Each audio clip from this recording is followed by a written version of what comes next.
आज की कक्षा कल के हिरण्य संहिता के 4 अध्यायों के बाद की स्वरूप को स्वीकार करेगी और 5वें अध्याय से अपने अध्ययन को जारी रखते हुए धीरे धीरे आगे बढ़ेगी।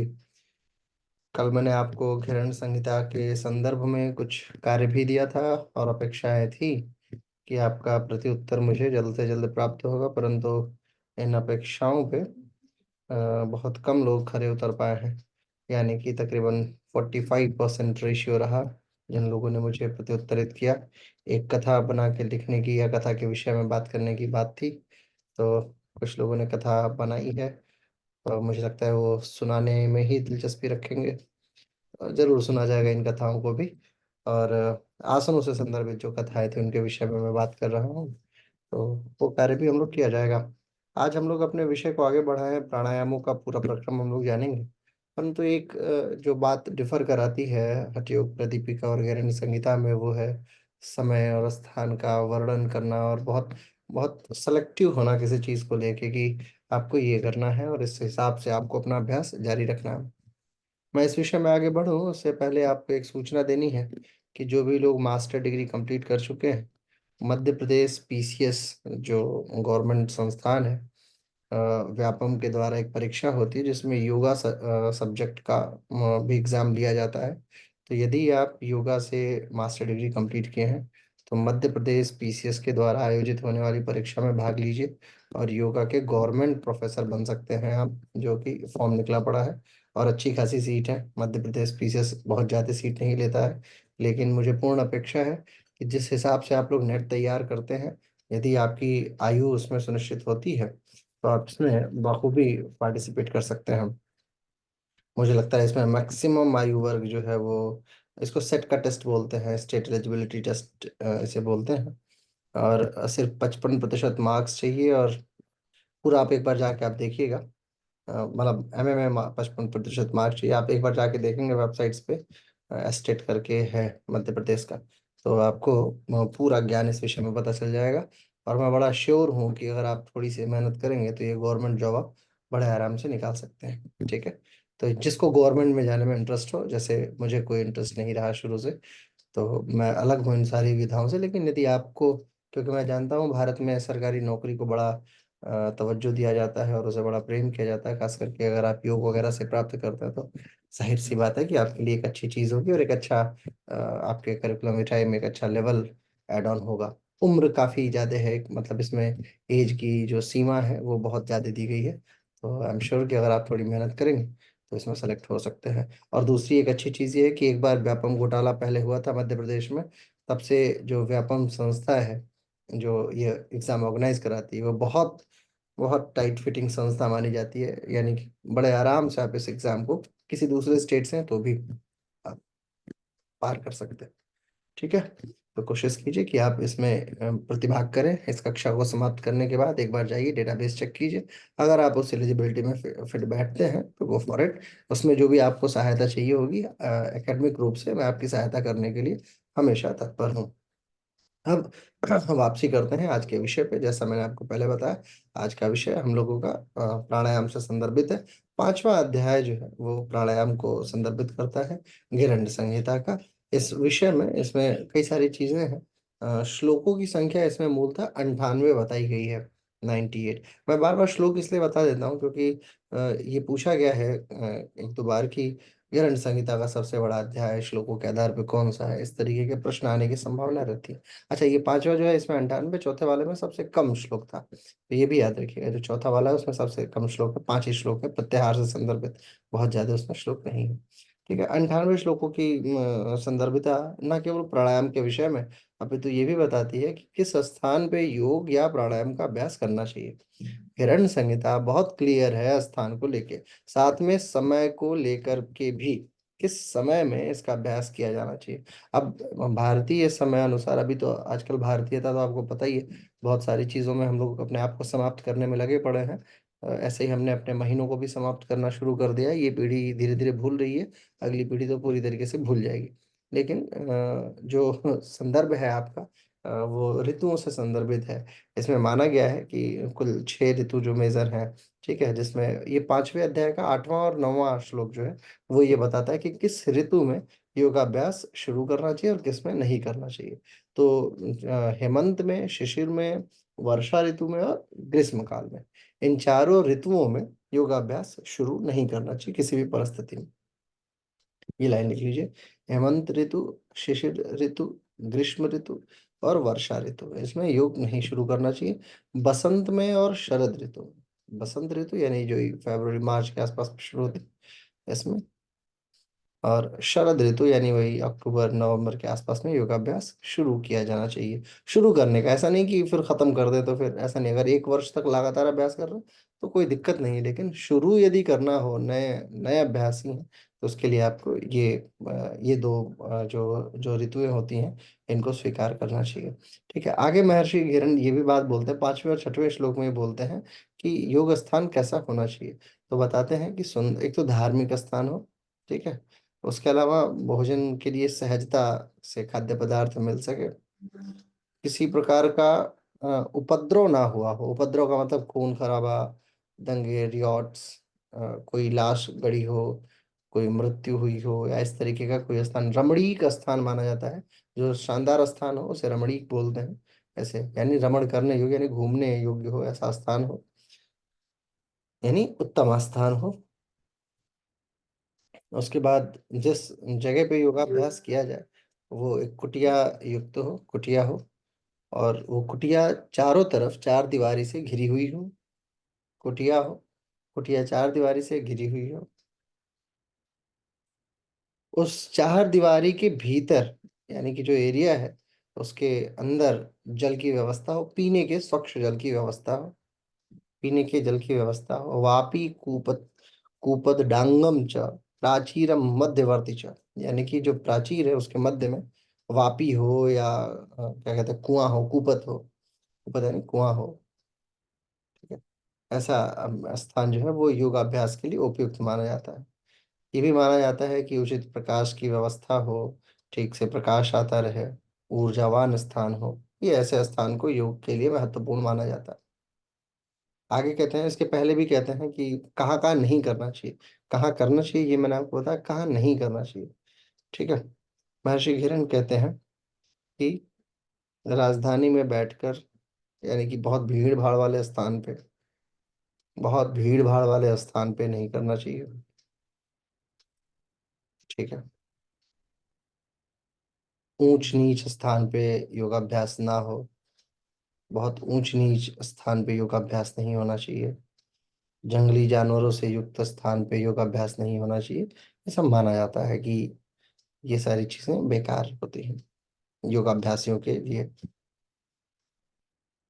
ठीक।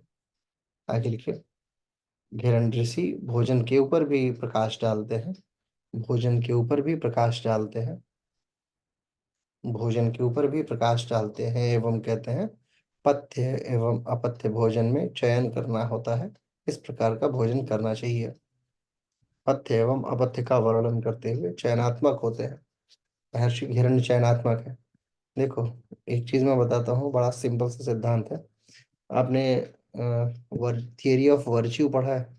वर्च्यू का सिद्धांत कोई जानता है? थियरी ऑफ वर्च्यू नहीं जानते हो? नैतिकता, नैतिकता कैसी होनी चाहिए, चलो एक कहानी सुनाता हूँ। योग में ये सब सिद्धांत है। देखो, ये ना ऐसा नहीं है कि ये सिद्धांत बड़ा बहुत ऊपर ऊपर ही है, ये बड़ा डीप रूटेड है। जैसे अष्टांगा जब हम पढ़ते हैं तो उसमें एक शब्द आता है ना, यम नियम आसन प्राणायाम, उसमें यम में आता है अहिंसा, सत्य, आस्तेय, ब्रह्मचर्य। ये सब वर्च्यू बेस्ड है। आपको ये तय करना होगा कि आपकी नैतिकता कहाँ है। फॉर एग्जाम्पल, चलिए मैं आपसे चर्चा का भी विषय रखूंगा इस पे।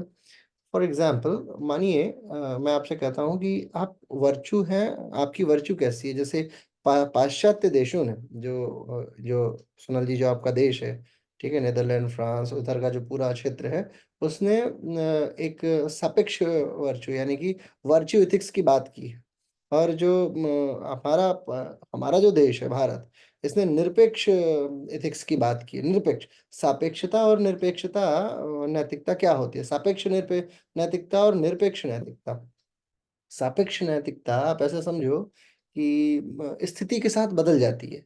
जैसी स्थिति हो, जब जैसा तब तैसा, नहीं तो मर्द कैसा। ये है पाश्चात्य दर्शन का शेर, ठीक है। जब जैसा तब तैसा।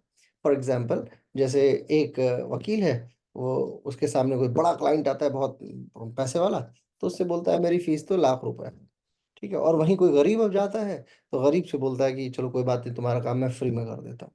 ये क्या है? ये वर्च्यू बेस्ड एथिक्स है, ठीक है। सापेक्ष नैतिकता, यानी कि जब जैसा है तब तैसा है। और अधिकतर लोग इसी सिद्धांत को स्वीकार करते हैं।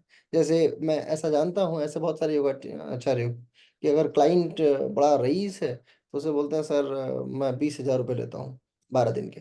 और बड़ा ऐसा लग रहा है कि ठीक है, काम चलाने के लिए है, और उस समय कोई क्लास नहीं है, तो क्लाइंट अगर 4,000 भी दे दे तब भी काम चल जाता है। चलो ठीक है, 4,000 में करा दूंगा योगा, है ना। तो ये क्या है? ये वर्च्यू एथिक्स है। भारतीयता ने वर्च्यू एथिक्स को स्वीकार नहीं किया है। भारतीयता ने निरपेक्ष नैतिकता को स्वीकार किया।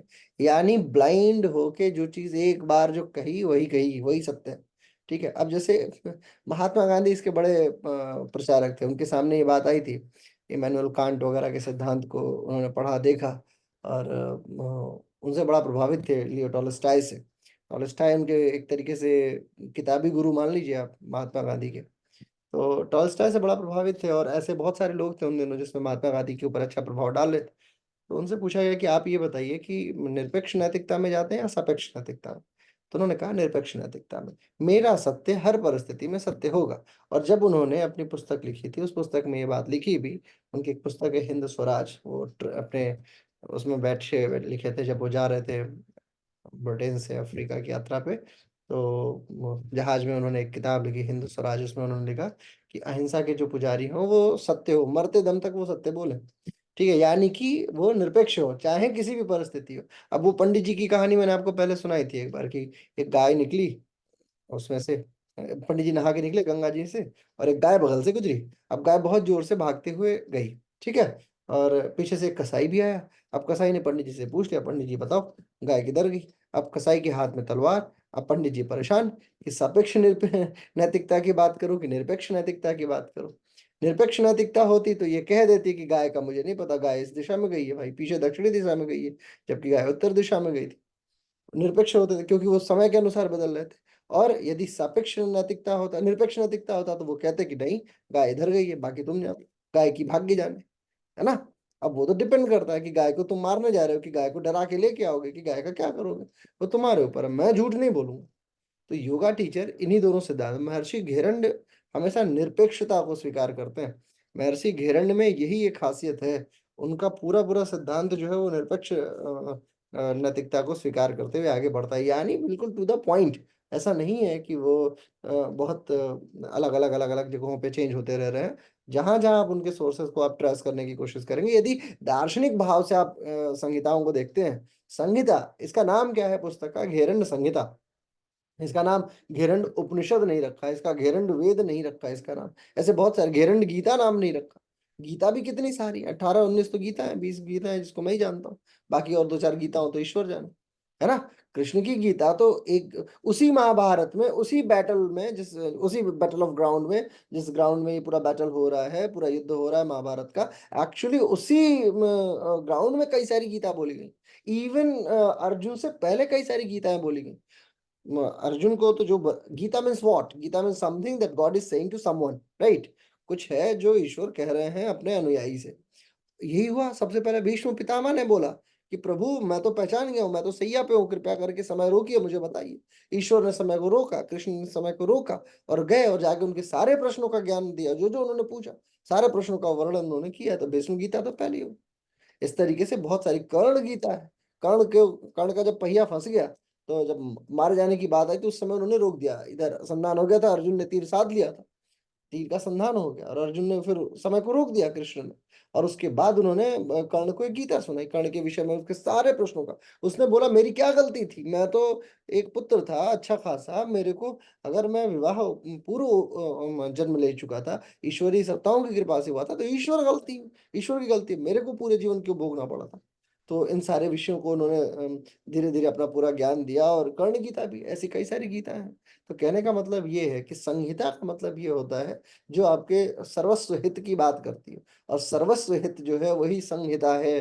ठीक है, और सर्वस्व हित को कैसे स्वीकार किया जा सकता है? सर्वस्व हित को स्वीकार करने के लिए आपको सापेक्षवाद और निरपेक्षवाद में तय कराना होगा कि आप किसको स्वीकार करते हैं। अब जब आप सापेक्षवाद को स्वीकार करते हो, निरपेक्षवाद को स्वीकार करते हैं, तो निरपेक्षता एक दिशा में आपको बिल्कुल पकड़ के लेके जाती है, खींच के लेके जाती है। और यकीन मानिए, हटी अष्टांगी हो तो आप सापेक्षी हो सकते हैं, अष्टांगी हो तो वर्चू एथिक्स आप लेके चलते हैं। ठीक है, अच्छा है तो अच्छा है, नहीं है तो कोई बात नहीं, दूसरा वाला काम चल जाएगा। लेकिन जब भी बात आएगी हठ योग की, तो ये हमेशा टू द पॉइंट चलेगा। ये बात अपने मस्तिष्क में बिठा लीजिएगा। ये मत सोचिएगा गलती से भी कि चलो थोड़ा बहुत ऊपर नीचे कर लेंगे तो काम चल जाएगा। अगर नहीं होगा चार दीवारी तो काम नहीं चलेगा क्या?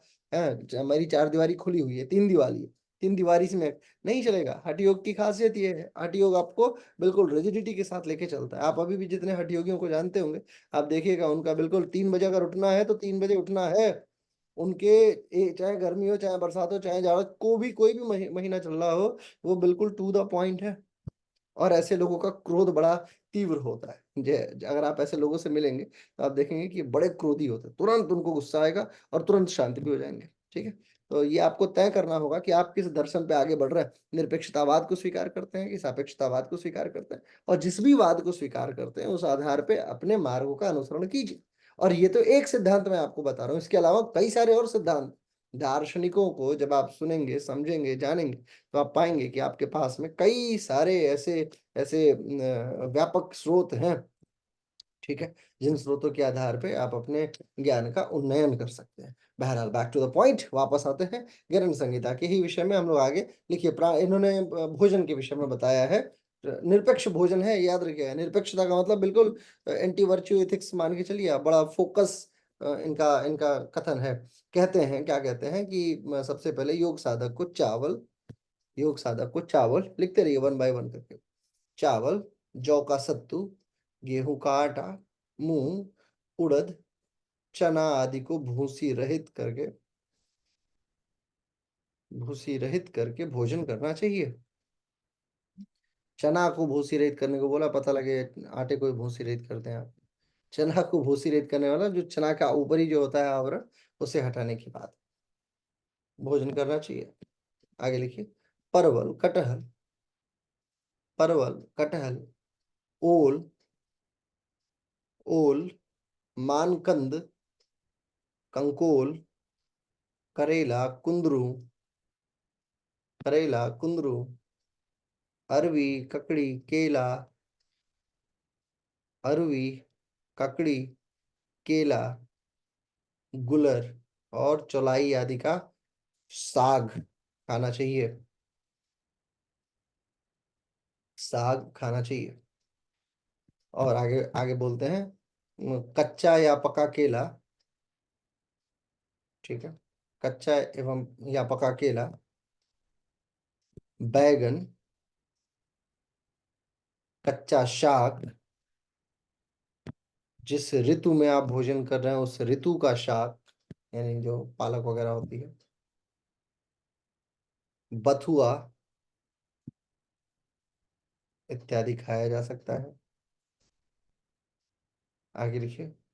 यह भोजन सुमधुर हो, यानी कि बड़ा तीखा ना हो, ये नहीं कि बिल्कुल डाल दिया 15 मिर्च, ठीक है, लाल मिर्च उसके ऊपर और डाल दिया, नहीं। और सुमधुर हो, स्वच्छ हो।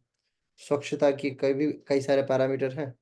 अब संविधान तो है नहीं कि न्यायालय आपके पास है कि वो उसे डिफाइन करता रहेगा, है कि नहीं?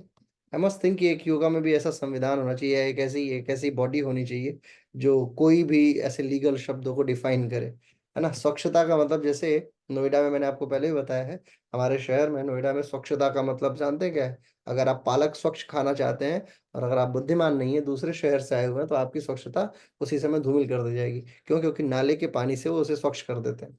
ठीक है, नाले के पानी को निकाल के उसी में पालक धोते हैं। पालक बेचारी, उसे नाले का पानी डाउनग्रेड हो जाता है और बाकी उसमें लगता है वाह ये तो पानी है। और फिर उसको दुकान पे ले आके रखते हैं और फिर वो बेहोशी होने वाली होती है तो उसको पानी मार मार के जिंदा रखते हैं। 4 बूंद पानी निकाल के मार देंगे उसकी आंख के ऊपर, पालक के ऊपर, पालक बेहोश नहीं होगी, जिंदा रहेगी कि हाँ वो ताजी ताजी है। ठीक है, तो ऐसा ना हो कि स्वच्छता का ये लेवल आप तय करा रहे हो। हिंडन नदी मैंने आपको पहले बताया, हमारे नोएडा के पास से, गाजियाबाद से बॉर्डर बनाती हुई हिंडन नदी बहती है। तो हिंडन नदी का पानी पूरा का पूरा प्रदूषित है। दिल्ली में यमुना जी बहती है, वो दिल्ली में पूरा पानी प्रदूषित है, तो प्रदूषित पानी से ही वो स्वच्छता का निर्धारण हो जाता है। इसलिए कभी भी भोजन करें तो स्वच्छता का पैरामीटर डिफाइंड बाय योरसेल्फ, अपने द्वारा डिफाइन कीजिए। ठीक है, तो एक तो स्वच्छ हो गया, उसके बाद स्निग्ध होना चाहिए। स्निग्ध का मतलब हो कि खाया और आराम से वो नीचे उतर जाए, ऐसा ना हो कि चबाए जा रहे हैं, चबाए जा रहे हैं, चबाए जा रहे हैं,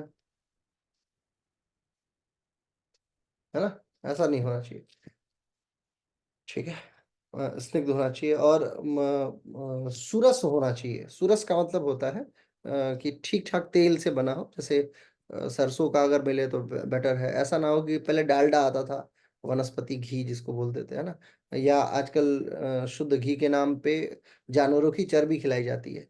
तो ये सब भी थोड़ा सा अपने आप को सेटल करके, ठीक है, तो ऐसा ना हो कि जानवरों की चर्बी खा रहे हो, या और सस्ते के चक्कर में चीजें बेकार हो जाती हैं। कई बार सस्ती चीजों को महंगा बना के भी बेकार बेचते हैं सब। तो अपने सोर्सेज, रेलेबल सोर्सेज होने चाहिए, याद रखिए। जैसे घी वगैरह अगर आप खाते हैं तो आपका कोई रेलेबल सोर्स हो, आपको पता हो कि ये घी का मैन्युफैक्चरर कौन है, कहाँ से आ रहा है ना, ग्रामीण क्षेत्र है या क्या है, कहाँ से। ग्रामीण क्षेत्रों से साधारणतः अच्छा घी वगैरह मिल जाता है, तो सुरस होना चाहिए। और आधा पेट भोजन करने की बात करते हैं। हाँ जी, रेखा जी 2 मिनट दीजिए, अभी मौका देता हूँ बोलने का। आधा पेट भोजन करना चाहिए, आधा खाली रखना चाहिए। उस आधे में एक घड़ी आधो घड़ी आधो के पुनियाद, यानी कि 25% वापस पानी भरने की, यानी पानी पिया जा सकता है 25%। ये जो आधा पेट आपने भोजन किया, यही इसी को ही मिताहार का सिद्धांत बोलते हैं। मिताहार का सिद्धांत बोला जाता है। आगे लिखिए। 46वें सूत्र से घिरण ऋषि प्राणायाम का वर्णन करना शुरू करते हैं। प्राणायाम का वर्णन करना शुरू करते हैं। एक बड़ा इसमें क्लिनिकल दोष कह लीजिए आप घिरण संहिता के विषय में, कि नाड़ी शुद्धि को वो सपोर्टिव प्राणायाम मानते हैं। ये बात याद रखिएगा, मेजर प्राणायाम की श्रेणी में नाड़ी शुद्धि को नहीं रखा है। नाड़ी शुद्धि को महर्षि घिरण ने ऐसे स्वीकार किया है जैसे वो हमारी दैहिक क्रिया हो, दैनिक दैहिक क्रिया हो। ठीक है, यानी डे टू डे जो प्रोसेसिंग होती है वो ही नाड़ी शुद्धि के तहत महर्षि घिरण ने स्वीकार किया। यानी जो मूल प्राणायाम उन्होंने 46 श्लोक में बताया है, 5/46 में, उसमें नाड़ी शुद्धि का नाम उन्होंने नहीं लिया है। लेकिन नाड़ी शुद्धि को मूल बताया है। सारे प्राणायामों की शुरुआत से पूर्वत में नाड़ी शुद्धि का अभ्यास जरूर किया जाना चाहिए। ठीक है, नाड़ी शुद्धि कुछ कुछ अनुलोम विलोम के ही जैसे दिखने वाली प्राणायाम की विधा है। लिखिए, सहित प्राणायाम नंबर 1, सहित, सूर्य भेदी, उज्जाई, शीतली, सूर्य भेदी, उज्जाई, उज्जाई, शीतली, भस्त्रिका, भस्त्रिका, भ्रामरी, भ्रामरी, मूर्छा एवं केवली। कितने हो गए? सहित, सूर्यभेदी, उज्जाई, शीतली, भस्त्रिका, भ्रामरी, मूर्छा और केवली। 8 प्राणायाम बराबर। 8 प्राणायाम का वर्णन इन्होंने किया है। 8 प्राणायाम का वर्णन महर्षि घिरण ने किया है। और ये बड़ा इंपॉर्टेंट है, इसको याद कर लीजिएगा। एक एक एक टेबल बनाइएगा। आज आपका होमवर्क है, देखिए आज मैं आपको ये होमवर्क देता हूँ। एक बीच में से, कॉपी को बिल्कुल बीचों बीच में से एक टेबल बनाइएगा। एक तरफ लिखिएगा घिरण संहिता, एक तरफ लिखिएगा हठयोग प्रदीपिका। ठीक है, और उसमें लिखते जाइएगा आसन इसमें कौन कौन सा है, इसमें कौन कौन सा है, कौन कौन सा इसमें है जो इसमें भी है, कौन कौन सा इसमें है जो इसमें नहीं है। ठीक है, फिर प्राणायाम कौन सा घिरण संहिता में, कौन सा हठयोग प्रदीपिका में, कौन सी मुद्रा इसमें, कौन सी मुद्रा उसमें। ठीक है, क्या क्या मेजर डिफरेंस है, आपको ये फिगर आउट करना है। ठीक है, और सभी लोग ये कार्य करेंगे। फोटो खींच के मुझे कल तक आप मेरे व्हाट्सएप पे प्रेषित कीजिएगा, ताकि मैं इसे देख पाऊँ कि आपने ठीक कार्य किया है कि नहीं किया। ठीक है, आगे लिखिए। छठे अध्याय में इस प्राणायाम का, इन प्राणायामों का व्यापक वर्णन देखने को मिलता है। हालांकि व्यापक वर्णन तो इसमें ही है, लेकिन छठे में प्राणायाम का ध्यान का व्यापक वर्णन देखने को मिलता है। देखिए, छठे अध्याय में कुल 22 श्लोक उद्गृत हैं। कुल 22 श्लोक हैं, और इसमें हठ योग के मूल विषय ध्यान को हठ योग के मूल विषय ध्यान को। अच्छा, एक चीज और याद रखिए, हठ योग का जो आसन और प्राणायाम का हिस्सा है वो सपोर्टिव विषय है, यानी कि वो उसका मूल नहीं है। ठीक है, सपोर्टिव विषय है। सपोर्ट का मतलब ये है कि अगर आपकी शरीर ठीक होगी, ये सबसे बेटर मानते हैं। हठ योगियों का सिद्धांत ये है, जैसे मंत्र योगियों का सिद्धांत ये है कि आप अपने मन को कंट्रोल कर लेंगे, माना नादत राय तिथि मंत्र, यानी मन को कंट्रोल कर लेंगे तो आप समाधि प्राप्त कर सकते हैं। मीनवाइल अगर आप एंड ऑफ द पॉइंट देखते हैं तो मंत्र योग भी आपकी शरीर की कैपेसिटी को ही स्वीकार करता है। मंत्र योग ये स्वीकार करता है कि आपकी शरीर ही वो कार्य कर सकती है, कोई और नहीं कर सकता। भक्ति योग ऐसा नहीं है। भक्ति योग ये मानता है कि आप कुछ नहीं कर सकते हो, आप ज्यादा से ज्यादा, जैसे आपको कहीं जाना है तो आप ज्यादा से ज्यादा लंबी यात्रा यदि करनी है तो आपको एयरपोर्ट तक जाना होगा। एयरपोर्ट के बाद जहाज आपको लेके जाएगी जहां जाना होगा। जैसे आपको अभी अगर मान लिया अमेरिका जाना हो, तो अमेरिका जाने के लिए आप चाहे कितने भी प्रबल हो जाएं, लेकिन आप पैदल जाते जाते मृत्यु को प्राप्त हो जाएंगे। संभावनाएं बहुत ज्यादा है, आप जा नहीं पाएंगे। हो सकता है आपका क्या कहते हैं, आपकी जो कैपेसिटी है वो टूट जाए। ठीक है, लेकिन भक्ति योग वाले मानते हैं कि यदि आप ईश्वर रूपी गाड़ी में बैठ जाते हैं, यदि आप ईश्वर को स्वीकार कर लेते हैं या गुरु को ही स्वीकार कर लेते हो, उसके बाद ईश्वर को स्वीकार कर लेते हो, तो आप समाधि तक पहुंच सकते हो। समाधि यानी अमेरिका। ठीक है, लेकिन हठ योगी इस बात को नहीं मानते। हठ योगी कहते हैं कि बेटर है बेटा कि आप अपने शरीर पे फोकस करो। आपके शरीर में यदि वो पावर है, आप एक बार अपने शरीर को इतना प्रबल बना लो कि अमेरिका पैदल चल के जाना हो तो कोई दिक्कत ना हो, इतनी प्रबलता। और मंत्र योगी बोलते हैं कि देखो, शरीर वगैरह तो सब कुछ मन के ही कंट्रोल में है। तुम्हारी शरीर में इतनी कोई कैपेसिटी पावर की कोई वो नहीं है, कमी नहीं है। बढ़िया खाना पीना खाओ, अच्छे जीवन बिताओ और मन को कंट्रोल कर लो। मन के हारे हार है, मन के जीते जीत। मंत्र योगी ये इस मार्ग को कहते हैं। और राजयोगी उधर से बोलते हैं कि उधर ही बैठे रहो, ईश्वर स्वयं तुमको उठा के लेके चला जाएगा। यानी कि अपनी कैपेसिटी बढ़ाने की कोशिश कीजिए। लेकिन राजयोग तभी संभव होगा जब आप हठ योग पार कर लोगे। यानी राजयोग अल्ट्रा बुद्धिमान प्रोसेसिंग है। यानी पहले हठ योग को फॉलो कर लो। हठ योग फॉलो कर लोगे तो आप स्वयं ही ऊपर उठते चलते चले जाओगे। क्योंकि हठ योग की परिभाषा ये कहती है, केवलम राजयोगाय हठ योग उपदिश्यते। केवल राजयोग के चक्कर में हठ योग का वर्णन किया गया। ठीक है, मंत्र योग, भक्ति योग, लय योग। लय योग में भी वही ईश्वरत्व के साथ में आप एकाकार हो जाइए। फिर आपको क्या अमेरिका, क्या लंदन, क्या भारत में अमेरिका बना लोगे, है कि नहीं। वो अमेरिका को इधर बुला लोगे। लय योग ये स्वीकार करता है। यानी समाधि के मार्ग तक पहुंचने के लिए सबने अलग अलग व्यवस्था क्रमों का अनुसरण किया है। हिरण्य संहिता में ने भी किया है। और हिरण्य संहिता ने आसनों को जो ताकत दी है, उससे कहीं ज्यादा उन्होंने ताकत इस पे प्राणायाम और ध्यान, ध्यान के ऊपर ज्यादा इन्होंने एम्फेसिस किया है। इनके अनुसार ध्यान का पूरा पूरा वर्णन जो है उसे तीन मूल हिस्सों में बांटते हैं। लिखिए, ध्यान को ध्यान को स्थूल ध्यान, ज्योतिर्ध्यान और सूक्ष्म ध्यान के आधार पे बांटा गया है। स्थूल ध्यान, ज्योतिर्ध्यान और सूक्ष्म ध्यान के आधार पे बांटा गया है। स्थूल ध्यान का तात्पर्य अपने इष्ट देवता की आराधना करना, अपने इष्ट देवता की आराधना करना, इष्ट देवता की आराधना करना,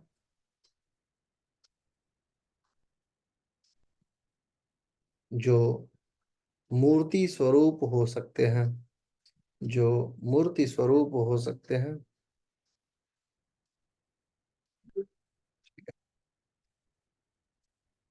उसके बाद ज्योतिर्ध्यान का तात्पर्य ब्रह्म स्वरूप को ज्योति के रूप में ध्यान में लाना।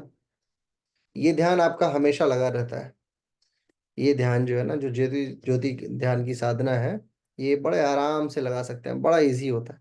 नहीं विश्वास होगा ना, तो आप कभी अपने फोन के फ्लैश लाइट को चालू कीजिएगा और आंखें बंद कीजिएगा और आंख के सामने फ्लैश लाइट को रख लीजिएगा।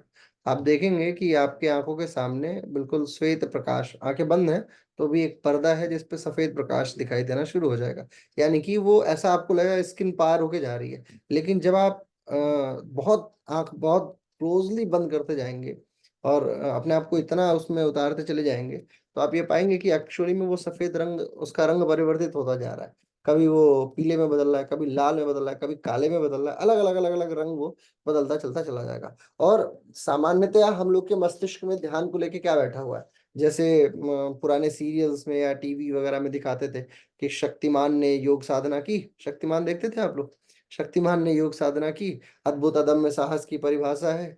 है ना, वो परिभाषा बदलते बदलते धीरे धीरे उसके सारे चक्र जागृत होते थे, फिर उसकी सुषुम्ना नाड़ी जागृत होती थी, और सुषुम्ना नाड़ी जागृत होकर उसकी आंखों के ऊपर एक जैसे टीवी चलती है ना, फिल्म जैसे चलती है वैसे चलने लगता था, और वो सारी चीजें देख लेता था। एक्चुअली में ऐसा ध्यान नहीं लगता है। ध्यान जब लगेगा और कोई चीज आपको जैसे जाननी है कि अमेरिका में क्या हो रहा है, आंखें बंद करके, तो ऐसा नहीं है कि वो आपके चेतन मन में आ जाएगा, वो अचेतन मन में आ जाएगा। वो चेतन मन के द्वारा आप कभी भी इन चीजों को जस्टिफाई नहीं कर सकते। तो ये बात अपने ध्यान ध्यान में बिठा के रखिए, क्योंकि आप बार बार अपने ध्यान में सबसे बड़ी गलती क्या करते हैं, सर मेरा ध्यान नहीं लग रहा है, मेरा ध्यान नहीं लग रहा है, क्यों? क्योंकि आप उसको चेतन मन का हिस्सा मान रहे हैं। अवचेतन मन और सुपर चेतन मन का हिस्सा है ध्यान, ये बात याद रखिए। धारणा आपके चेतन मन की हिस्से के तौर पे जानी जाती है। धारणा जो होती है, जो मेंटल डेवलपमेंट कह सकते हैं आप जैसे, या किसी पर्टिकुलर कंडीशन के प्रति अपने आयाम को जस्टिफाई करना, उसको उसको तैयार करना, ये धारणा का हिस्सा है। जैसे मैं आपसे बोलूं कि आंखें बंद कीजिए, भावना कीजिए कि आप गंगा की गोद, हिमालय की छाया में बैठे हुए हैं, आसपास से कोई नदी बह रही है, अच्छा शब्द सुनाई दे रहा है, और आप बिल्कुल सीधे बैठे हुए हैं, आपका ध्यान लगता चलता चला जा रहा है। ये सारी बातें जो आप सुन रहे हो ना, ये सारी बातें धारणा है। मैं आपको ध्यान नहीं करा रहा हूं, मैं आपको धारणा करा रहा हूँ। नाम मैंने उसे क्या दे रखा है कि मैं आपको ध्यान करा रहा हूँ। ध्यान जब होगा तो मेरे शब्द आपके कान स्वीकार करना बंद कर देंगे। जैसे ही आपका ध्यान लगेगा, सबसे पहली चीज क्या होगी, प्रत्याहार घटित हो जाएगा। प्रत्याहार तुरंत घटित होगा, क्योंकि प्रत्याहार घटित होगा तो आपकी इंद्रियां स्वीकार करना बंद कर देंगी। मैं आपके पास में बोलता रहूंगा, और आपका कान, आप ऐसा भी नहीं कि सो रहे हैं, आप जगे हुए हैं, लेकिन आपका कान स्वीकार नहीं कर रहा है। कई बार ऐसा होगा कि आपकी आंखें खुली भी होंगी, लेकिन फिर भी आप देख नहीं रहे। ऐसा होता है ना कई बार कि आप ऐसे सोच रहे हो, आप देख रहे हो कहीं और, लेकिन आपका ध्यान कहीं और।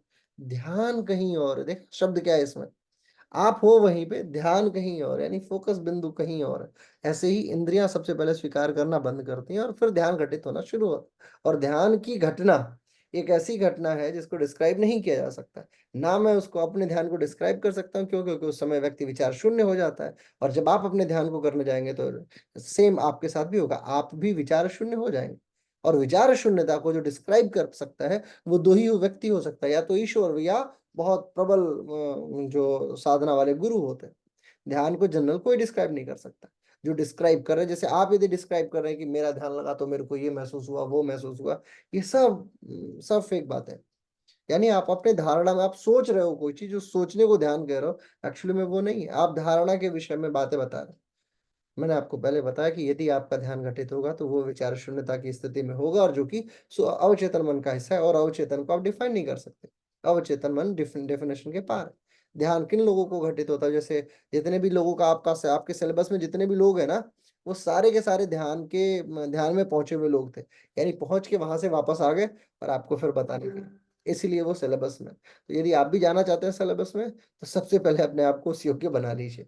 ठीक है? आप में से यदि कोई ऐसा वीर हो जो जाना चाहता है योगा योगा के सिलेबस में, एमए योगा के सिलेबस में, बीए योगा के सिलेबस में, तो अपने अपने ध्यान को पहले जस्टिफाई कीजिए कि आपका ध्यान किस तरीके का है। तो तेजो रूप ब्रह्मचिंतन की जो बात है, वो आता है ज्योतिर्मय साधना के तहत। ठीक है? अगला जो है, अगला लिखिए, सूक्ष्म ध्यान। सूक्ष्म ध्यान, सूक्ष्म ध्यान में देखिए, सूक्ष्म ध्यान में दोनों ध्यानों की अपेक्षा लाख गुना ज्यादा क्षमता पाई जाती है। सूक्ष्म ध्यान में ज्योतिर जो ध्यान है उसकी अपेक्षा, और प्रथम ध्यान जो है उसकी अपेक्षा, इन दोनों की अपेक्षा लाख गुना ज्यादा क्षमता पाई जाती है। यानी स्थूल ध्यान और ज्योति ध्यान, इन दोनों के अपेक्षा सूक्ष्म में ज्यादा विशिष्टता होती है। देखिए, इस ध्यान के सिद्ध होने पे, इस ध्यान के सिद्ध होने पे कुंडलिनी जागरण,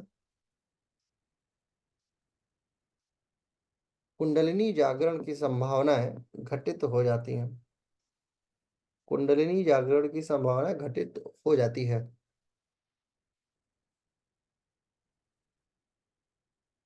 आगे लिखिए, कुंडलिनी जिसे अष्टांग ने इड़ा पिंगला और सुषुम्ना के द्वारा जागृत करने की विधा से बताया है। इड़ा पिंगला एवं सुषुम्ना माध्यम से, यानी नाड़ी जागरण के माध्यम से अष्टांग ने स्वीकार किया है। ठीक उसी प्रकार हठ योग ने ध्यान के माध्यम से कुंडलिनी जागरण को स्वीकार किया है। ध्यान इसका मूल विषय, मेडिटेशन। अब एक कक्षा में जब आप आसन करा रहे हैं, तो जब आप वार्म अप करा रहे हैं, तो आप हठ योग के कुछ नियमों को फॉलो कर रहे हैं। आसन करा रहे हैं, तो हठ योग की कई सारी परंपराओं को आप फॉलो कर रहे हैं। प्राणायाम करा रहे हैं, तो अगेन हठ योग की कई परंपराओं को फॉलो कर रहे हैं। लेकिन जब आप ध्यान करा रहे हैं, तो वो अष्टांग और हठ योगा में डिवाइड हो जाती है। क्यों? क्योंकि आप एक्चुअली ध्यान नहीं, आप धारणा करा रहे हैं, और धारणा ट्रू पार्ट है अष्टांग का। यानी एक योगा टीचर एक ही कक्षा में 3-4 रोल प्ले कर जाता है। यदि आप जाते ही कक्षा में मंत्र बुलवा रहे हैं, तो वो मंत्र योग से शुरुआत करा रहे हैं, और कक्षा को समाप्त भी कर रहे हैं, तो वो भी मंत्र से समाप्त करा रहे हैं। यानी दोनों परिस्थितियों में आप मंत्र योगी हैं। जब जब आप ईश्वरीय सत्ताओं के विषय में ज्ञान देते हैं, तो आप भक्ति योगी का भी प्रचलन कर रहे हैं। जब आप उस व्यक्ति को समाधि के विषय में और उसकी विभूतियों के विषय में बताते हैं, तो आप एक्चुअली राजयोगी का कर्तव्य निर्वहन कर रहे हैं। और जब आप राजयोग को छोड़ते हैं और जब आप आसन और प्राणायाम करा रहे हैं, तो आप उस समय हठ योगी का कार्य कर रहे हैं। प्रत्याहार यानी इंद्रिय निग्रह की बात कर रहे हैं, तो आप अष्टांगी हैं। धारणा की बात यानी जिसे आप ध्यान कहते हैं, वो सो कॉल्ड ध्यान आपका धारणा के तौर पर स्थापित है, जो कि अष्टांगा का ही पार्ट है। यानी एक योगा टीचर मल्टीलेटरल कार्य निभा रहा होता है। जैसे अगर आप इसे कह सकते हैं, राष्ट्रपति को ले लीजिए। हमारे देश के जो राष्ट्रपति हैं, वो कई सारे कार्य निभा रहे होते हैं ना, है कि नहीं? या प्रधानमंत्री को ले लीजिए।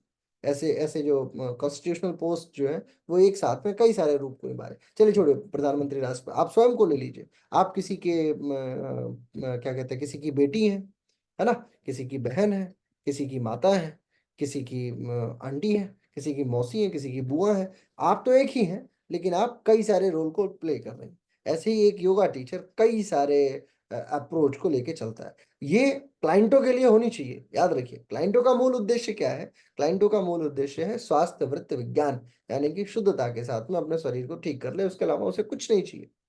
और आपका उद्देश्य क्या होना चाहिए? तो वो फोकस्ड होना चाहिए।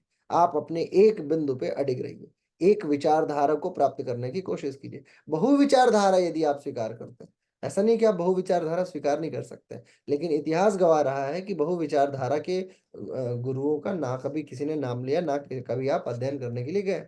हर एक व्यक्ति, जितने भी महानतम गुरु हैं, उनके जीवन से सबसे बेहतरीन चीज जो सीखने लायक है, वो ये है कि वो एक विचारधारा, चाहे शंकराचार्य ही क्यों ना हो। शंकराचार्य बहुत बहुआयामी माने जाते हैं। यानी उनका उनका अप्रोच इतना बड़ा था कि केरला से लेके और वो केदारनाथ तक पहुंच गए। तो इतनी बड़ी यात्रा की, तो इन्होंने बहुत सारे लोगों से मुलाकात की और कई सारे आयाम को उन्होंने देखा। लेकिन जो अद्वैत के तरफ वो निकलते चलते चले जाते हैं। विवेकानंद को देखिए, उनका सिद्धांत बड़ा फोकस्ड है।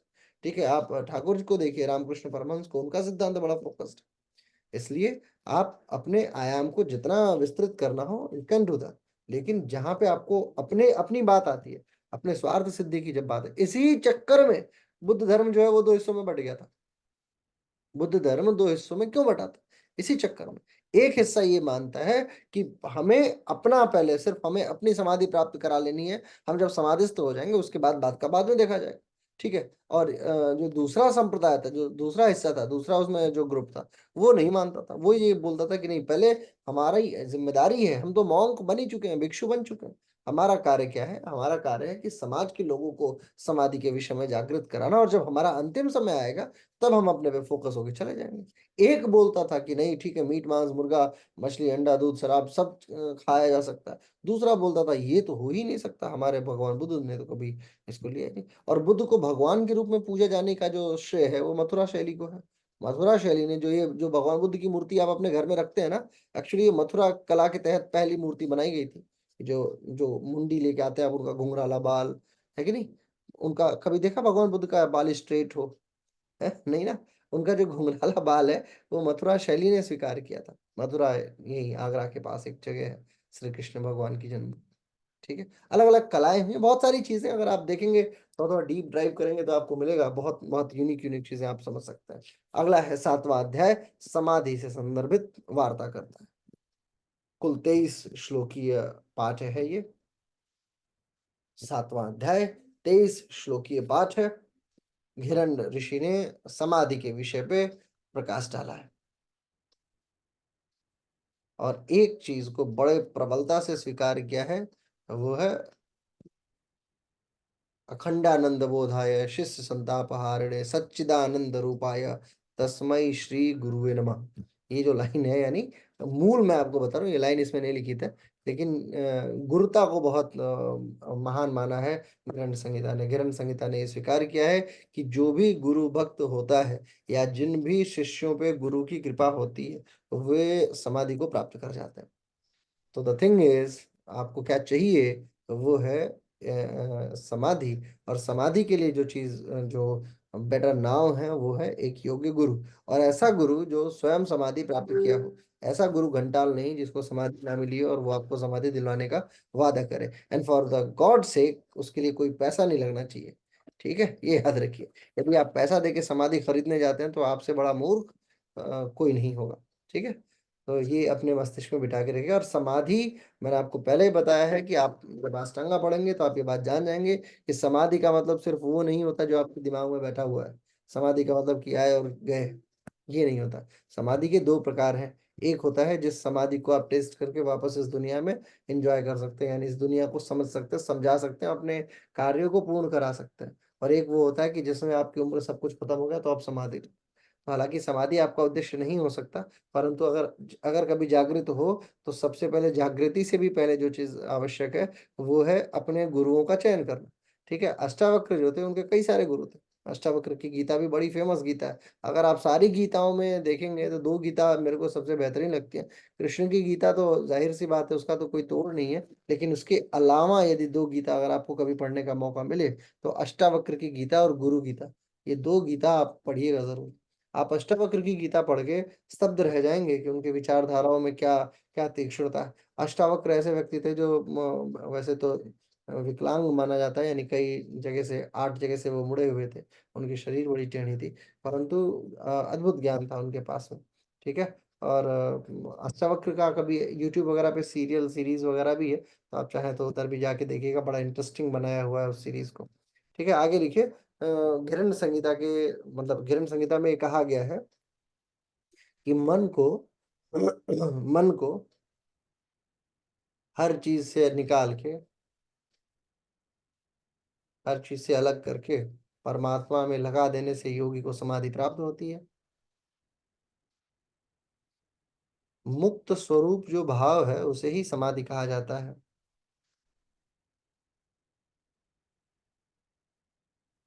और महर्षि घिरण ने समाधि के 6 मूल भेदों का वर्णन भी किया है।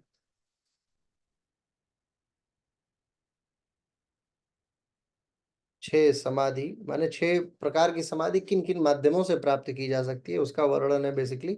लिखिए कौन कौन सा है। पहला है ध्यान योग। मैंने आपको बोला ना, सबसे मूल हिरण ऋषि की खासियत है, ध्यान को स्वीकार करते हैं समाधि के पक्ष में। समाधि के पक्ष में जो सबसे ज्यादा जिस चीज पे इनका फोकस है महर्षि किरण का, वो ध्यान योग के विषय में है। ठीक है, और मैं आपको ये बात फिर बता रहा हूँ कि इनका ध्यान और अष्टांगियों का ध्यान, इन दोनों में व्यापक अंतर है। कभी मौका मिले तो आप ये सर्च करने की कोशिश कीजिएगा।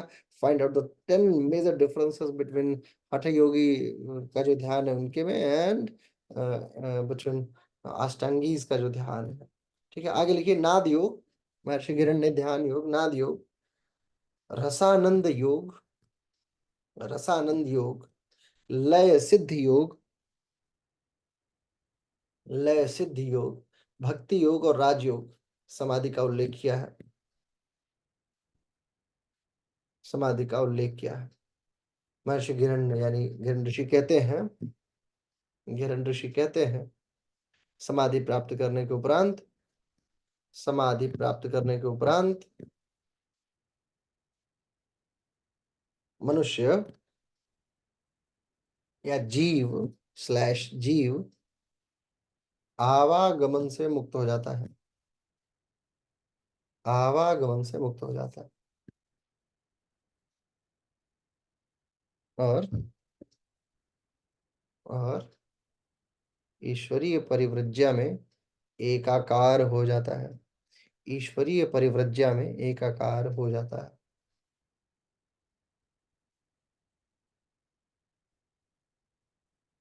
ठीक है, ईश्वरीय परिवृज्या में एकाकार हो जाता है।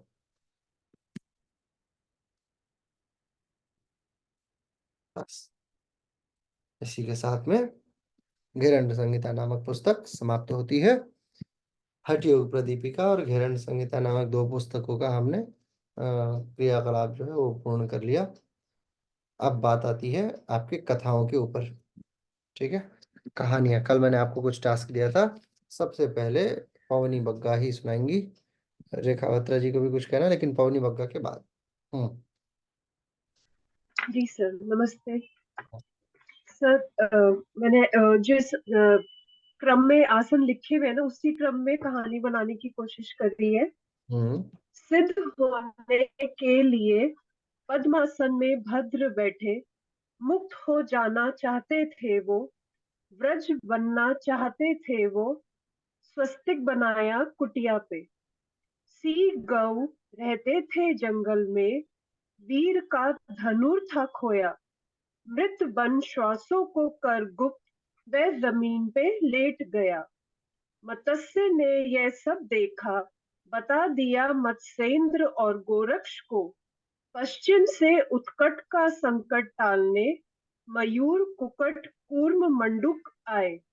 वृक्ष पर गरुड़ को देख, वृष शलभ मकर उष्ट्र भुजंग आए। सब चाहते थे सिद्ध होना, सब चाहते थे सिद्ध होना, तो योग आसन में बैठ गए। सबने किया योग और सिद्ध सब हो गए। बहुत बढ़िया, बहुत बढ़िया, अद्भुत, शानदार कविता। बहुत बढ़िया, बहुत ही बढ़िया, है ना। मैंने तो कहानी लिखने को कहा था, आपने तो कविता लिख दिया। है ना। चलिए, आप यजुर्वेदीय शाखा की पंडिता हैं। यजुर्वेदीय शाखा जो है, यजुर्वेद की खासियत आपको पता है ना, कि उसमें आधे छंद जो है वो गद्य शैली में है और आधे पद्य शैली में, है कि नहीं है। यानी कुछ गाए जाते हैं और कुछ कहानी की तरह सुनाए जाते हैं। ये यजुर्वेद की खासियत है। बहुत बढ़िया, चलिए, शानदार, अद्भुत। और कौन पार्टिसिपेट करेगा इस वेदीय श्रृंखला में? रेखा बत्रा जी कहाँ गई? सर मैंने होमवर्क तो नहीं किया। मुझे पूछना था सर कि हुरहुर का साग जो लिखा था ये अभी ग्रहण संहिता में, वो नहीं पहचान पाई थी मैं। क्या है? हुरहुर का साग। हाँ, हुरहुर का साग, तो ये क्षेत्रीय भाषा है ना। ये गूगल कीजिएगा तो आपको मिलेगा हुरहुर का साग। एक लाल दंडकारण्य जो वन है, दंडकारण्य माने छत्तीसगढ़ का जो क्षेत्र है, वहाँ इस प्रकार के सागों की उपज होती है। मूलतः ये लाल तरीके से परिवर्तित हो जाता है, इसे ही हुरहुर बोलते हैं। ठीक है। दंडकारण्य क्षेत्र में एक विशेष औषधि नुमा साग बनाई जाती है। ठीक है। आप खाएंगी तो आपको लगेगा कि जैसे आप किसी का खून खा रही हैं, लेकिन बड़ा। सर दाल भाजी करके जो मिलता है अभी। हाँ, लाल भाजी, yes yes yes yes. Okay. क्योंकि बाकी सब तो चौलाई भी हम खाते हैं, बथुआ खाते हैं, लेकिन हुरहुर नाम नहीं पता, तो लाल भाजी को बोलते ये नहीं कहते पता। हैं, महर्षि घेरन मिलते तो मैं उनसे पूछता। और बताइए, कौन कहानी सुना रहा है फिर?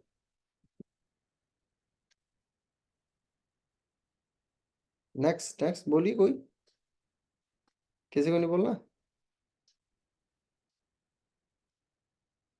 हम्म।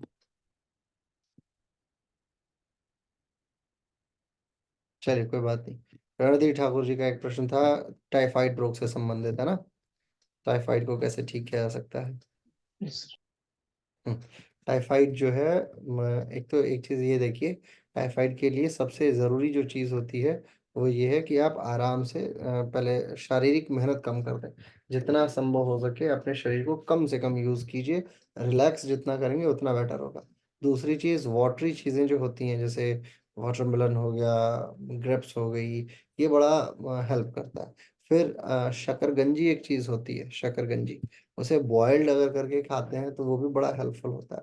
ठीक है। और जितना हो सके अपने शरीर में वाटर एलिमेंट को आप वृद्धि के लिए अपना मतलब उसको किस तरीके से बढ़ाया जा सकता है, इस विषय पे फोकस कीजिए। बस इसके अलावा और कुछ विशेष नहीं होता। तेल को बहुत बचाते हैं।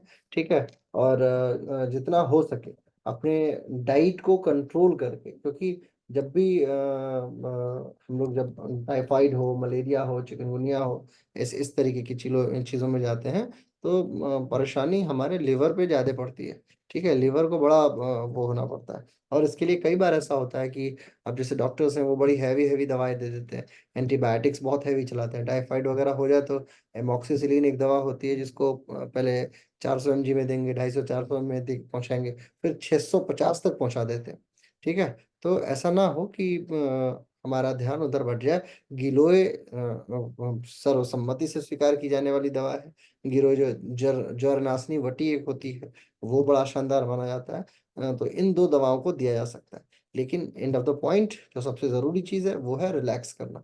जितना आराम करेंगे, और गंदा तेल, टाइफाइड होने का बहुत संभावना ये भी माना जाता है कि बेकार तेल का खाना, फूड पॉइजनिंग, लेंदी लाइफ स्टाइल, इन सारे कारणों से टाइफाइड होता है। या टाइफी एक इसमें वायरस होता है, उसके कारण से भी ये संक्रमित होता है। लेकिन ये आता है अधिकतर फूड पॉइजनिंग के द्वारा। जैसे छोले भटूरे खा लिए, शादी में गए तो पहले आइसक्रीम खा ली, फिर उसमें तेल खा लिए, फिर सब्जी खा ली, फिर मिठाई खा ली, फिर फल खा लिया, फिर चाय पी ली, फिर ऐसे करके बहुत सारी चीजें एक ही बार में टैंक में डाल दो, है ना। तो ये सारे कारण माने जाते हैं। ठीक है, योग बिल्कुल नहीं कराते हैं इसमें, गलती से भी अगर कराएंगे तो वो बढ़ जाएगा। चलिए, बस आज की कक्षा को हम लोग यहीं सर समाप्त करते हैं। हम्म। सर टाइफाइड ऐसा भी होता है ना कि जैसे मौसम चेंज हुआ और मतलब लोग उसकी चपेट में आ जाए। कॉजेज बहुत सारे हैं टाइफाइड के लिए, है ना। ऐसा सिर्फ नहीं है मौसम, कुल मिला के खाना जो होता है ना, वो बड़ा सर इम्पोर्टेंट माना जाता है। मेरी मम्मी है ना, जो उसके साल में कम से कम 3-4 बार टाइफाइड होता है। जैसे ही वेदर चेंज हुआ फिर हम्म। टाइफाइड हो जाएगा, हल्की सी बुखार आएगी, थकान होगी, उसके टाइफाइड, खांसी जुकाम लगा थोड़ा सा तो हम्म। टाइफाइड हो जाता है। इम्यून तो इसका सिस्टम फिर क्या कारण है? इम्यून सिस्टम कमजोर है। देखिए, सबसे ज्यादा जरूरी जो माना जाता है टाइफाइड का, अब एक बार आप ना हो तो, अब देखो प्रश्नों के लिए तो फिर हाथ ही हाथ खड़े हैं। तो इससे रिलेटेड कराना इसलिए मैं पूछ बता रहा लिया। हूँ। देखिए, होता क्या है ना कि इसके लिए बेसिक जो होता है ना, वो एक बैक्टीरिया होता है, वायरस नहीं, एक बैक्टीरिया होता है। उसको क्या बोलते हैं, शायद सल्मोनेला बोलते हैं, टाइफी बोलते हैं बेसिकली। राइट। सल्मोनेला टाइफी करके नाम आता है। तो ये इसका बहुत बड़ा कारण है गंदा जल, बेकार जो पानी होता है वो बड़ा कारण है। बेसिकली आंतों के ऊपर जब इम्पैक्ट निगेटिव आना शुरू होता है ना, तो ये परेशान करता है। ठीक है, और तापमान में जब परिवर्तन हो, एकाएक गर्म से एकाएक ठंडे में आ जाए, एकाएक ठंड से एकाएक गर्म में चले जाए, तो भी ये परेशान करता है। इसके अलावा आपकी डाइट ठीक ना हो, मैंने आपको पहले बताया कि आप लगातार उल्टा सीधा खा रहे हैं, तो ये भी बहुत बड़ा कारण है। लेकिन जो सबसे इम्पोर्टेंट जो कारण माना जाता है वो आपकी आंतों से संदर्भित है। यदि किसी व्यक्ति को लगातार हो रहा है टाइफाइड, तो बेटर है कि जाइए और जाके एक बार अपनी आंतों का व्यापक मात्रा में चेकअप कराइए कि आखिर आंतें इतनी कमजोर क्यों है, ये बार बार कुछ भी हो रहा है तो इसको ब्लड में पहुंचा दे रही है। ठीक है, और इसमें कई बार ऐसा होता है कि भूख लगना कम हो जाए, कई बार ऐसा होगा कि बहुत ठंड भी लगने लग जाती है, कई बार मांसपेशियों में बेतहाशा दर्द होता है। तो ऐसी परिस्थितियों को दूर कराने के लिए टाइफाइड, ठीक है। अब तो चार लोग। मेरा क्वेश्चन है। हाँ। सर मेरा नीति से रिलेटेड क्वेश्चन था सर। पहले गायत्री प्रजापति। सर हम्म। मेरे पास बुक है हम्म। पतंजलि योग सूत्र गीता गोरखपुर प्रेस की। बहुत बढ़िया। तो मैं इसको थोड़ा सा समझने में डिफिकल्ट होता है, मतलब इसकी लैंग्वेज थोड़ी टफ लगती, तो कोई और बुक है? क्योंकि पिछली बार जो नेट का एग्जाम हुआ था उसमें सिर्फ यही वाला पार्ट कमजोर था, पतंजलि योग सूत्र का। पतंजल का टेंशन मत लो, पतंजल का पूरा वीडियो मैंने बना के अपलोड किया हुआ है, एक एक सूत्र पे, एक एक सूत्र पे। और हम लोग भी पढ़ेंगे यहाँ पे, अभी देखो जैसे चल रहा है ना, तो पतंजल में पढ़ाऊंगा एक एक सूत्र को उसमें। जो भी, और दूसरा इसका इलाज ये है कि आप इसे अंडरलाइन कर लिया करो। जो भी शब्द ना समझ में आए उसे क्या करो, अंडरलाइन कर लो और कक्षा में पूछ लो। हिंदी आपको अभ्यास से ही आएगी। हिंदी की कोई डिक्शनरी नहीं है, जैसे अंग्रेजी की डिक्शनरी होती है, हिंदी की कोई डिक्शनरी नहीं है। तो आप इसे क्या कर सकते हो, आप अपने टीचर से पूछ सकते हो। मैं तो उपस्थित हूँ ही, तो ऐसा हो कि कोई शब्द ना समझ में आए तो आप मेरे से पूछ लीजिए। एक चीज, दूसरा रास्ता ये है कि पातंजलि के लिए जितने हो सके, जितने लोगों को, क्योंकि पातंजलि एक ऐसा विषय है, मैंने उनके योग सूत्र को इस तरीके से डिस्क्राइब किया है कि भारत में हर व्यक्ति, हर वो योग का आचार्य जो योग बोलता है वो पातंजल पे जरूर बोलता है। ठीक है, तो आप उनके वीडियोस को सुनिए तो ज्यादा बेटर होगा। अभी तो यूट्यूब पे बहुत सारा कंटेंट आना शुरू हो चुका है। आगे 2-3 साल के अंदर देखिएगा बहुत ही बड़ी कम्युनिटी आएगी योगा की यूट्यूब के ऊपर। ठीक है, तो एक यही रास्ता है। दूसरा रास्ता ये कि अभी हम लोग पढ़े नहीं है, जब हम लोग पढ़ लेंगे तो देखना वो आसान लगने लगेगा। ठीक है, चलिए। हाँ जी, रेखा जी। सर अरुणा मेरे अरुणा मैम की भी क्लास बहुत अच्छा कराते हैं, पतंजलि यूट्यूब पर। हाँ देखिए, ऐसा ना, टीचर की अच्छाई और बुराई वो वाइब्स पे मैच करती हैं। की वाइब्स कैसी है, जैसे पानी जो है उसे उसे अगर आप ठंडे वातावरण में रखोगे तो वो बर्फ बन के उसे आनंद आएगा, और पानी को गर्म वातावरण में रखोगे तो वो उड़ के भाप बन जाएगा। वापस वो पानी परिवर्तित होता रहता है। ऐसे ही छात्र और अध्यापक के बीच में संपर्क होता है, संबंध होता है। जैसे जब मैं 12वीं कक्षा में हूँ, या आप जब 12वीं कक्षा में थे, 10वीं कक्षा में थे, तो आपको कुछ टीचर बड़े अच्छे लगते होंगे, और कुछ टीचर बड़े कह रहे यार इनकी क्लास नहीं लेनी है।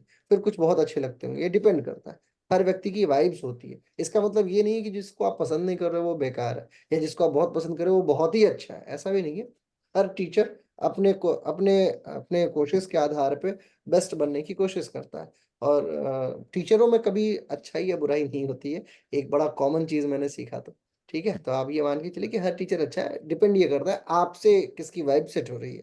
ठीक है, आपकी वाइब, जैसे कुछ टीचर ऐसे हैं भारत में जिनसे अधिकतर छात्रों की वाइब्स मैच कर जाती हैं, लेकिन वही कुछ टीचर ऐसे हैं जो उन्हीं टीचरों को पसंद नहीं करते। फॉर एग्जाम्पल, विकास दिव्य कीर्ति एक बड़े फेमस टीचर है, 16 मिलियन से ज्यादा उनके छात्र हैं। ठीक है, 16 मिलियन यानी 160 लाख के आसपास, मान के चलिए 1 करोड़ 60 लाख के आसपास।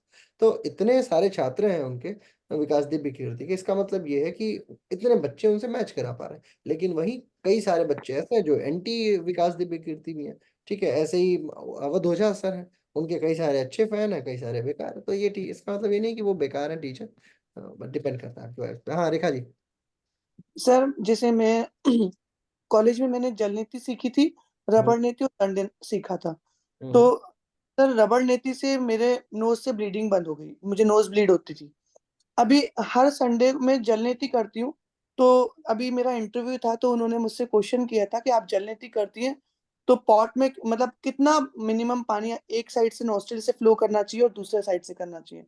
तो मैं सोच में पड़ गई, क्योंकि जो मेरे पास पॉट है मैं आधा इस तरफ से यूज करती हूँ, आधा इस तरफ से। उसका हम्म। कुछ रेशियो मुझे कहीं मिला नहीं, मैंने ढूंढा। तो हम्म। सर इसका कोई रेशियो है क्या पर्टिकुलर? नहीं, किसी भी पुस्तक में कोई रेशियो नहीं है। एक बार मैं ऐसे ही अनायास ही, हालांकि कहना नहीं चाहिए लेकिन फिर भी मैं आपको कहानी सुना रहा हूँ। एक एमए की परीक्षा में मैं बैठा हुआ था, और जनरली जिस विषय में मैं पारंगतता हासिल किया हो, उस विषय में वापस से मेरे को शौक था कि मैं इस फला विश्वविद्यालय से पढ़ाई करूं। तो मैंने पढ़ाई की और मैं पहुंचा उस प्रैक्टिकल की कक्षा में। तो प्रैक्टिकल की कक्षा में सामान्यतः अध्यापक की मान के चलता है कि वो सर्वस्व है, वही सर्वस्व है, जो जानता है वो सब जानता है, छात्र कुछ नहीं जानते। और इस आधार पे वो छात्रों के साथ में कई बार अपने ज्ञान का प्रदर्शन करने की पुरजोर कोशिश करता है। परंतु उस परिस्थिति में नकारात्मक प्रभाव छात्र भी डाल सकते हैं अध्यापक के ऊपर, ये हमें मानना चाहिए। अब बात आती है रेशियो की, तो किसी भी शास्त्रीय पुस्तक में ये नहीं बताया गया है, बिल्कुल नहीं बताया गया। एक होता है ना कि बिल्कुल बताया गया हो, मैं ना जानता हूँ, एक होता है ऐसा नहीं है।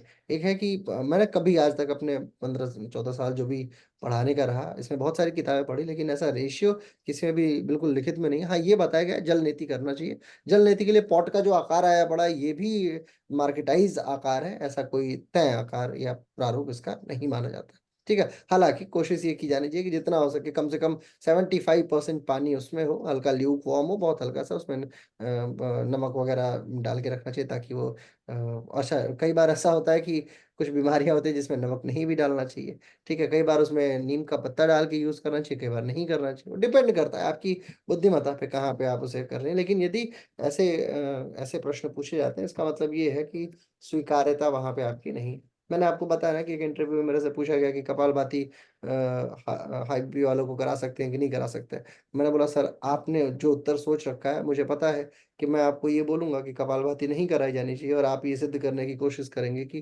कराई जा सकती है। तो मैं दोनों कर सकता हूँ सर, दोनों ही सिद्ध कर सकता हूँ, कराई भी जाती है और नहीं भी कराई जाती है। और उसके लिए मेरे पास व्यापक मात्रा में एनाटॉमिकल शब्द हैं, यानी मेरे पास कुल 20-22 ऐसे शब्द हैं जिनका मैं प्रयोग करूंगा। तो आपके लिए वो थोड़ा सा शब्द हो सकता है, क्योंकि आप एनाटॉमी बैकग्राउंड से नहीं है, आपकी उम्र लगभग 60 के आसपास है, और आप विज्ञान संप्रदाय से नहीं है, आपका संप्रदाय या आपका जो पूरा पूरा ध्यान है वो दर्शन के आधार पे है। और मैं 10 एनाटॉमी के अंग्रेजी वाले बड़े शब्द बोलूंगा तो आप मेरे से, एक इफेक्ट होता है मैनेजमेंट में, एक इफेक्ट पढ़ाया जाता है, आपको मौका मिले तो पढ़िएगा। एक इफेक्ट होता है, हेलो इफेक्ट बोलते हैं। हेलो इफेक्ट मैं क्रिएट कर लूंगा, मैंने उनसे बोला कि सर मैं हेलो इफेक्ट क्रिएट कर दूंगा और आप मेरे को मार्क्स ज्यादा दे देंगे, इसलिए बेहतर है कि कुछ और सवाल पूछते हैं, कुछ और सवाल आप मेरे से पूछिए जिसका मैं उत्तर आपको सांस्कृतिक प्रारूप में दे पाऊँ। तो आपके कॉन्फिडेंस से भी टीचर कई बार ये समझ जाते हैं कि नहीं बेटा ये बच्चा जो है वो ज्यादा ही जानता है, इससे बढ़िया है कि खुद फंसने के बजाय किनारे हो लो। ठीक है, तो सर कोशिश। एक और था, जैसे कुंजल क्रिया मेरा नियम है, मैं हर संडे को ये करती हूँ षटकम। तो सर कुंजल क्रिया जब मैं करती हूँ तो अ, हम लोग कॉलेज में भी करते थे तो सर से इतना नहीं हम पूछ पाते थे, थोड़ा डर लगता था। सर ब्लेडर पे प्रेशर आता है, कई बार ऐसा लगता है कि यूरिन पास हो जाएगी, तो वो चीज गलत है या फिर मैं गलत करती हूँ, वो चीज मुझे क्लियर करें सर। कुंजल में ब्लैडर का तो प्रेशर ही नहीं आना चाहिए, झटका सर आता है। ठीक जब है, हम जब हाँ। करते तो हैं, पानी पिया, हम्म, उकड़ू बैठ के पानी पिया सर हमने, नमकीन पानी कहाँ 6 ग्लास। कहाँ। फिर हमने कर्ण मूल अपना जीवा मूल को दबाया और पानी पूरा बाहर आता है। हम्म, तो पहले क्या हुआ कि मैंने एक दो बार मैंने बैठ के किया तो ज्यादा प्रेशर लग रहा था, फिर मैंने खड़े होके वॉश बेसिन पे करना स्टार्ट किया, तो उस समय मुझे थोड़ा सा प्रेशर लगा ब्लेडर पे। तो मैं पूछना यही चाह रही थी, क्या मेरा तरीका गलत है या फिर ऐसा होता है? नहीं ऐसा नहीं होता है, ये शरीर टू शरीर उस पे आता है कि जैसे जिसकी शरीर होती है। जैसे कई बार ऐसा होता है कि जब बच्चा हो रहा हो या बच्चा हो जाता है, तो सिजेरियन जब बच्चा हो जाता है ना, तो हमारी मांसपेशियों पे उतना दबाव नहीं रह पाता जितना होना चाहिए। या अगर जब बच्चे का जन्म हो जाता है तो भी ऐसा देखा जाता है कि जो हमारा लोअर इंटेस्टाइन का हिस्सा है जहाँ पे ब्लैडर का प्रेशर आना नहीं चाहिए, क्यों? क्योंकि जब आप कुंजल कर रहे हैं, ठीक है, तो कुंजल करने का मतलब है कि सिर्फ आप स्टमक के ही हिस्से को ले रहे हैं, इसोफेगस के हिस्से को ले रहे हैं, और फिर आप उसे पानी को बाहर भेज रहे हैं। झटका आता है लेकिन इतना झटका नहीं आ जाना चाहिए कि वो आपके ड्यूडेनम, स्मॉल इंटेस्टाइन के तीनों हिस्से को, इलियम सीकम को पार करते हुए और फिर गॉल ब्लैडर वाले हिस्से, गॉल सॉरी आपके यूरिनरी ब्लैडर वाले हिस्से पे पहुंच जाए और वहां पे प्रेशर क्रिएट करना शुरू कर दे। क्योंकि ये दोनों बहुत सेपरेट ऑर्गन है, इनका आपस में बहुत दूर, सिर्फ ब्लड के आधार पे इनका आपस में एकाकार है, वैसे कोई सीधे संपर्क में ये नहीं होता। इंटेस्टाइन आपके आपकी यूरिनरी ब्लैडर से सीधे संपर्क में नहीं है, तो इस पर प्रेशर नहीं आना चाहिए। लेकिन ये है कि बच्चे के जन्म वगैरह के उपरांत ऐसा कमजोर हो जाता है, पेट कमजोर हो जाता है। मैंने आपको पहले बताया कि षटकर्म करने से पहले हठ योग करके, आसन करके अपने पेट को पूरा प्रॉपर मात्रा में ताकतवर बना लेना बड़ा जरूरी है। एक बार पेट टाइट हो जाएगा, ठीक हो जाएगा, तो फिर चीजें आसानी से हो जाएंगी। इसके लिए बेहतर है कि आप प्लैंक कीजिए, कम से कम जो दंडासन होता है उसको थोड़े समय तक करेंगी तो फिर चीजें ठीक हो जाएंगी। सर वीकली करती हूँ, अब रेगुलर करना स्टार्ट कर देती हूँ। सर ऐसा तो नहीं कि मुझे नहीं करना चाहिए? नहीं नहीं ऐसा नहीं। सर पिछले 6 साल से मैं रेगुलर प्रैक्टिस कर रही हूँ इस चीज कोई की। कोई कोई कोई ऐसा नहीं है कि नहीं करना ठीक है चाहिए। सर। सर सर कुंजल में नेक में भी पेन हो सकता है क्या, गर्दन में? कुंजल में नेक में झटके आने के कारण से हो सकता है, अगर बहुत तेज झटका आ रहा हो आपका तो हो सकता है, नहीं तो कुछ नहीं होना चाहिए। कुंजल प्रक्रिया एक पाइपलाइन को साफ करने का प्रोसेस है, नेक में पेन नहीं आना चाहिए। सर हाँ जी। सर जैसे कि आपने बताया कि 20 से ऊपर गीता है, तो सर वो कौन कौन सा है? और क्या योग के बारे में सिर्फ भगवत गीता में ही, मतलब गीता में बता रहे हैं, सिर्फ योग के बारे में सिर्फ भगवत गीता में ही योग का वर्णन है, या फिर और भी सारे गीता है उसमें भी योग का वर्णन है? कई सारी गीता है भाई साहब, अगर आपको लिखना है एक एक करके तो आप ना हो तो लिखना शुरू कीजिए, मैं आपको दो चार 10 गीता बता देता हूँ। ठीक है, और योग का वर्णन सिर्फ भगवत गीता में नहीं है, और भी गीताओं में वर्णन है, परंतु जितना व्यापक और जितना जो स्वीकार्य गीता है वो गीता है श्रीमद् भगवत गीता। ठीक है, जो श्री कृष्ण के द्वारा कथित है, और उसे जिन तीन चार लोगों ने, अन्य लोगों ने सुना, सिर्फ अर्जुन ने नहीं सुना, अन्य कई सारे लोगों ने सुना, उनमें से तीन चार लोग हैं, तीन चार नाम हमारे सम्मुख आता है। ठीक है, अगर आपको अलग अलग नाम लिखना है तो लिखिए सबसे पहले अगस्त गीता, नंबर 1 अगस्त गीता। इसे ये वाराह पुराण के अंदर में आपको मिलेगी। ठीक है?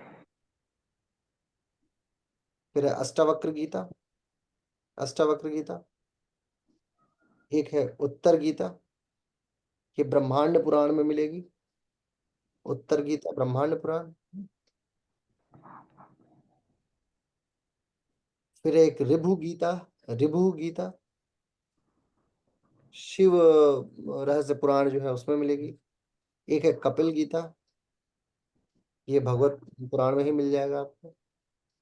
व्यास गीता, ये कूर्म पुराण में है, व्यास गीता कूर्म पुराण में है। शंकर गीता, शंकर गीता, ये विष्णुधारमूत्र पुराण है, उसमें एक है शंपक गीता, महाभारत में है।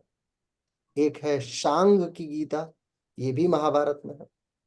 इन सब की कहानियां बड़ी दिलचस्प हैं। कभी आराम से हम लोग बैठा जाए किसी मुद्दे पे 2-4 घंटे के लिए, तो वार्ता चले तो मजा आए। फिर एक है महिषी गीता, ये भागवत पुराण में है। यम गीता है, ये अग्नि पुराण में भी है और विष्णु पुराण में भी है, यम गीता। एक रुद्र गीता है वाराह पुराण में। वशिष्ठ गीता है योग वशिष्ठ में। देवी गीता है देवी भागवत पुराण में। धर्मव्याद गीता है अगेन महाभारत में। गणेश गीता है गणेश पुराण में। काम गीता है महाभारत में। भिक्षु गीता है भगवत महापुराण में। गर्भ गीता और गायत्री गीता, और बहुत सारी गीताएं हैं। जितने पुराण है, जहां जहां ईश्वरीय वर्णन आता है वहां वहां सब देखने को मिलता है। लेकिन वो मूल है जिसमें आपको आपके काम की चीजें मिल जाएंगी। इसमें देवी भागवत जो है वो बड़ा शानदार है। देवी भागवत गीता का वर्णन हम लोग करेंगे अभी, जब नवरात्रि आएगी ना, तो उसकी साधना जब शुरू करेंगे, देवी भागवत गीता का मैं थोड़ा बहुत आपको उससे एकाकार कराऊंगा। श्रीमद् भगवत महापुराण जब आप पढ़ेंगे तो भी बड़ा आपको आनंद आएगा। अग्नि पुराण, कितने देखो, अग्नि पुराण और ब्रह्मांड पुराण, ब्रह्म पुराण, और यम पुराण, और ये नारद पुराण, इन सब में भी गीता देखने को मिलती है।